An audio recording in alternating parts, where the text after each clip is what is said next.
what's up YouTube? Welcome back to another video. This is day 2 with the G35 and the broken radiator support. Like I explained on the last video, I cracked the radiator support on the G35. So it's later that same day, changed my shirt, got the new radiator support. Huge shout out to Rusty Bearings for hooking me up with the radiator support. So I'm gonna go ahead and replace that. I got the car already aired up. I'm gonna put it on jack stands just so it's a little bit easier to work with. And then, like I said, you can actually change the radiator support without draining the coolant on the G35. I heard it's pretty difficult, but I'm gonna go ahead and give it a try. I don't want to drain the coolant, so hopefully I'm able to do it. So we're gonna go ahead and start with removing the front bumper, and then I'll go ahead and show you guys next on what to do. Pretty self-explanatory. I want to say it's the front bumper, then the bash bar, and then all the little things that hold on to the radiator support. But yeah guys, I'm gonna put you guys down, I'm gonna put it on jack stands, and then we'll go from there.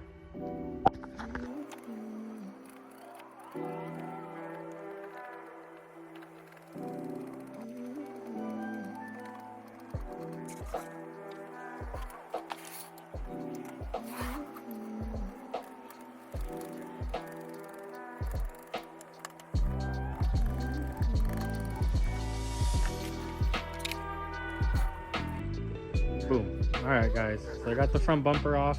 I can't pull it completely off because my LEDs are still connected to it, and this doesn't have a quick disconnect, so it kind of sucks, but this should be good enough where I can get the radiator support off. But besides that, got that off.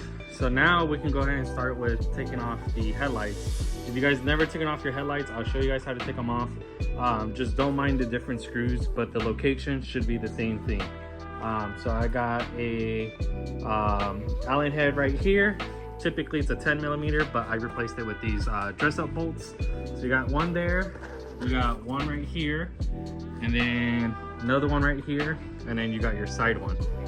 Once you have all those off, the headlight should be able to come right off. You'll pull them off, disconnect them, and then you're good with that. So I'm gonna go ahead and do that real quick. I'm gonna put you guys on a time lapse, remove those real quick, and then see what's next.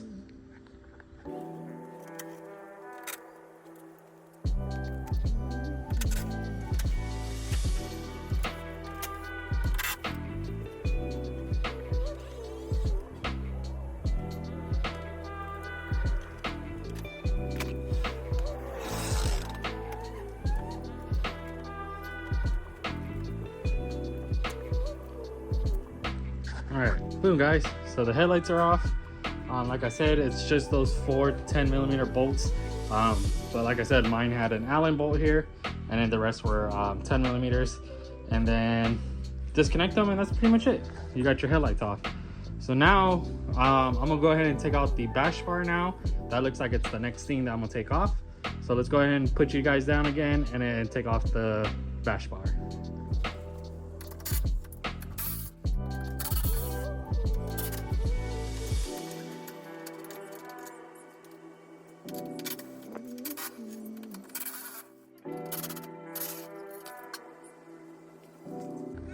All right, just like that, bash bar is off. Put it to the side. I got all the bolts here. So it's a 12mm bolts, guys. And then what I like to do after I take them off, I like to rethread them so I don't lose them. Even though this is on the radiator support, when I go to transfer, I know exactly where they still go. So yeah, guys, I would recommend doing this technique, as this will kind of help with keeping everything organized. But so far, so good. Everything does look pretty good. Support still looks pretty good, besides these two mounting spots. But besides that, I don't see any other cracks, which is kind of weird, but oh well. We'll go ahead and continue replacing it and then go from there. All right guys, so like I said, I threaded back those bolts, and now we're gonna go ahead and take off all the other little screws. Looks like most of them are going to be 10mm bolts. So we got these two right here that grab the hood latch, and then we got the, I want to say this is the transmission cooler. So it looks like we got one bolt here, we got another one right here, and then one over here that hold the lines. So with that, that should, or actually, wouldn't we need to unbolt that? That's actually pretty loose already there. Doesn't look like it's missing a screw, so that's good. So just here, 10mm bolt here, the 2 here, and then the horns. So it's one 10mm bolt there as well, and then disconnect this right here, and then also disconnect this right here that holds looks like who knows what. And then they're actually, all right, sorry about that guys.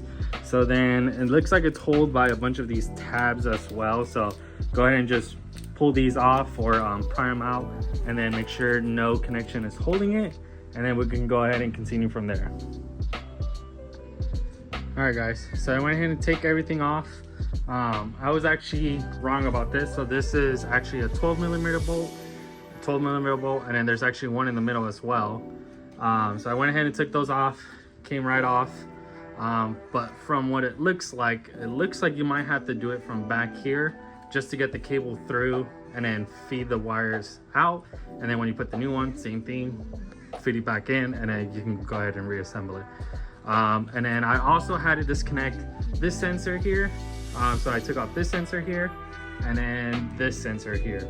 And then like I said, so once you start undoing these little tabs right here, all the wiring starts to drop on its own. So that's pretty normal.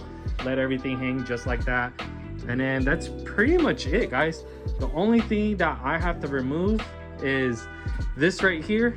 Don't forget your overflow. Be super careful with this. If you have an old reservoir cooler or reservoir bottle, just be super gentle. I actually had one, and I don't know what I did. I slightly just touched it right up here, and it was so brittle and old that it just cracked, and I had to purchase a new one. And these are not cheap guys. These are $100. I think I picked mine up around 120 on AutoZone, and that was low-key the best deal that I was able to find. Couldn't even find a used one for cheap. So just be extremely careful with that. Take that off. And then it looks like the only thing that is holding this support is these screws right here. So that one right there and that one right up there. And then we can actually loosen the radiator from these 2 tabs. I'm missing one of them, so I just have to do one of them. And then this support should come right off from what it looks like. So I'll come back to you guys as soon as I undo those bolts and then see what happens.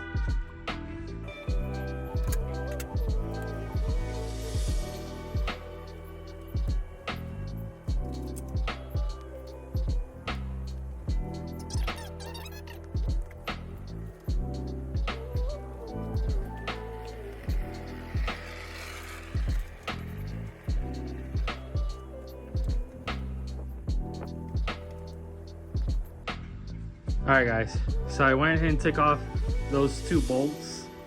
So I took that one off, took the one over there off, and I got the overflow off, and then I got the hood latch off.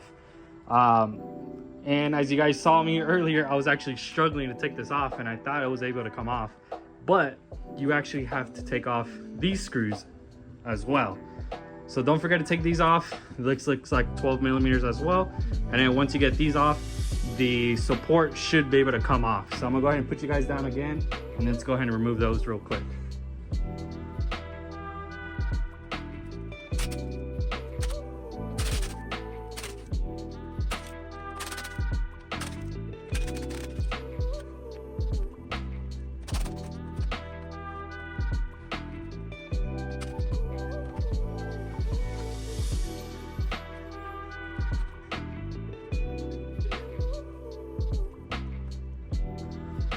Boom guys, so as you guys saw, I was kind of struggling.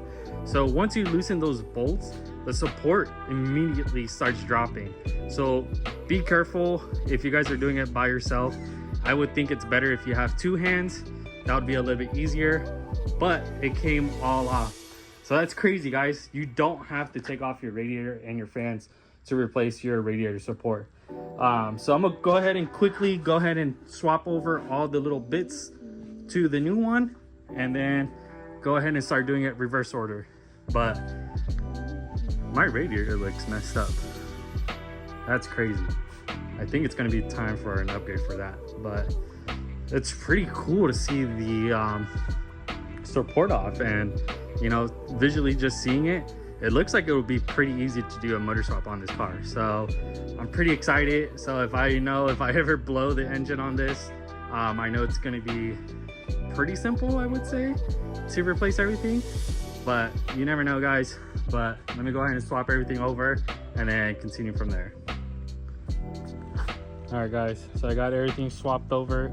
I had to do a little bit of modification, unfortunately, but it looks like they did the same thing on the other radiator support. So I actually had to create my own threads. So I used a rib insert. It looks like they did the same thing on mine based off of what it's looking like, but it looks like this is what it normally takes with the threads on there, because this thread's right there. And just by looking at all the other holes, it looks like that's how it's supposed to be. But thank God I have a rib nut insert. If you guys don't know what that is, this is actually a tool that I got on Amazon, and I can go ahead and link it down in the description down below. But essentially it comes with all these inserts, and you will drill out a hole, and then you can actually make it so it can have threads, which is pretty cool, guys. This is what I use for my wide body, and you can actually use for anything else, just like this application right here. So now I have a threaded hole that I can put the nut in there. So I got everything swapped over. So we're gonna go ahead and swap it over, and then hopefully everything fits perfectly fine.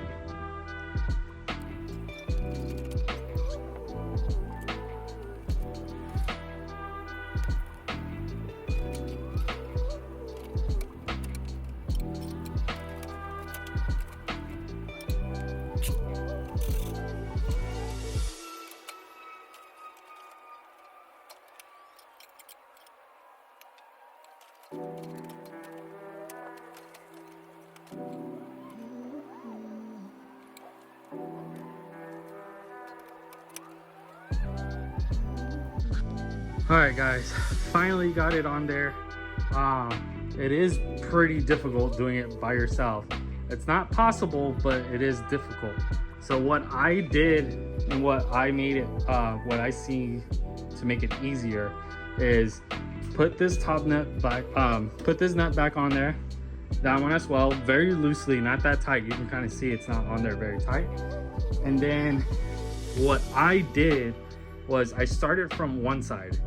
So I started with one side, and I actually forgot to put the rubber isolators on the radiator. So I was trying to put it while the isolator was on the subframe or on the radiator support. And that made it extremely difficult because you have to pick it up super high to even get it on top of that isolator. So then what I did was I put one isolator on the radiator and then kind of got it onto the mounting spot here, and then slid it over, snapped it on, and it kind of dropped down. Then I did the same thing on this side, put the isolator on the radiator, and then kind of slid it over, and it kind of just fell into place. That was a lot easier than me having the isolators on the radiator support. So now that everything's on there, we're just gonna do everything reverse order and just go ahead and start putting all the bolts on there and start tightening everything down. So let's go ahead and do that. I'll put you guys down. I'm not gonna stop it. I'm just gonna screw everything back on and then show you guys the end result.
All right guys, boom, just like that, got everything back on.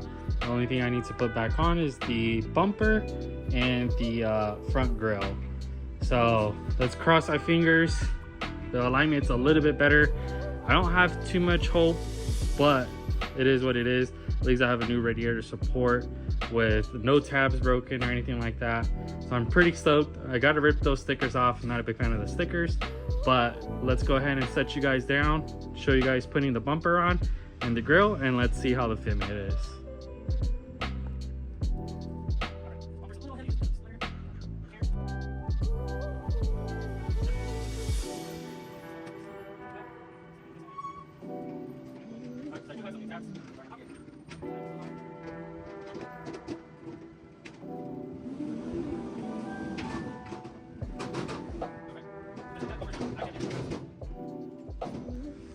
All right guys, so just like that, the radiator support was changed out.